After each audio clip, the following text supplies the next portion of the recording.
These three things, man, they caused some big problems.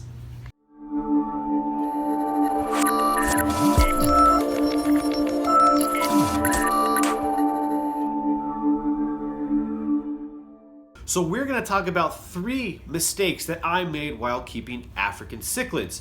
These are in no particular order. So number one is going to be, before I had the 220 hap tank, Predator hap tank now, I had a 55-gallon peacock and hap aquarium. What I had as far as decor was just your sand with some crushed coral mixed into it with some rocks. At first I liked it, but over time I outgrew the crushed coral in the sand. So what I did was I scooped all the sand out of the tank and sifted it with a sifter to catch all of the crushed coral so that I could take it out. So after I did that, I cleaned the filters and the tank and everything. Now, I did this before I understood about spreading out your maintenance, and if you don't, you can kill your beneficial bacteria. So, filled up the tank, put the water in and all the additives, got it running, it cleared up. I had the sand how I wanted it, I had the rocks and the fish exactly how I wanted. I was a happy guy. So, what I did was I left for the evening and I got a call later.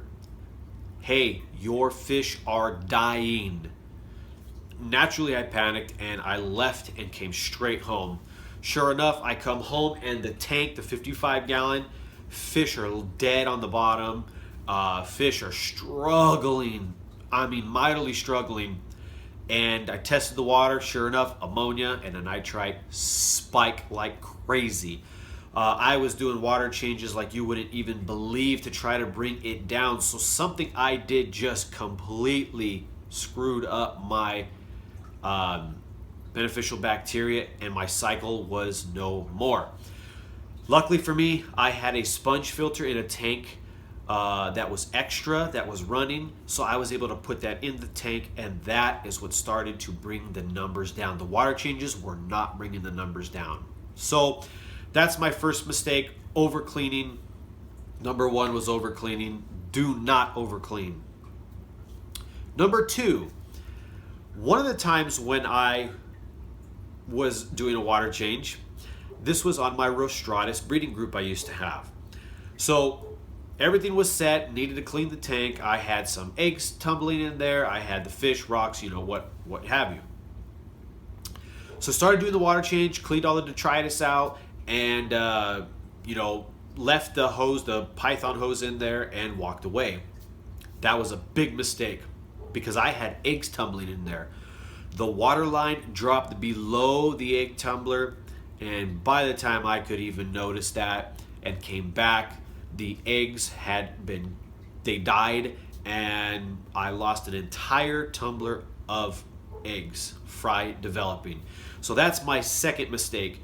When you guys are doing water changes, if you're breeding African cichlids, make sure that you don't drop the water line below the egg tumbler. I made that mistake and lost out on fry. So finally, number three, one time when I was doing, again, another water change, I had my utility sink and my python all set. Well, I had a rag around there either to stop it from splashing so much or just to have to wipe my hands. I'm not sure, I don't really remember. But nonetheless, that rag got in the sink when I was doing a water change, plugged up the drain, and guess what? Sink started to fill up. Fill up.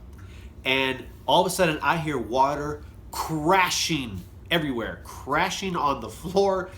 Luckily for me, I caught it before it was way out of hand.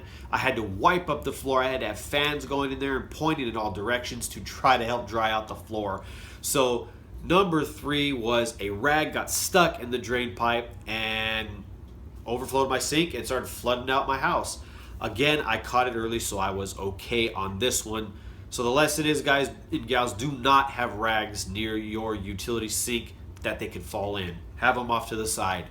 So those were the three mistakes that I could think about as far as things that cause catastrophic results.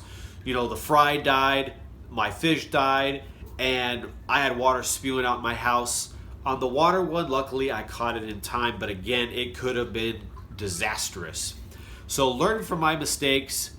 Please, guys and gals, thumbs up this video, leave a comment down below, hit that subscribe button, and stay tanked.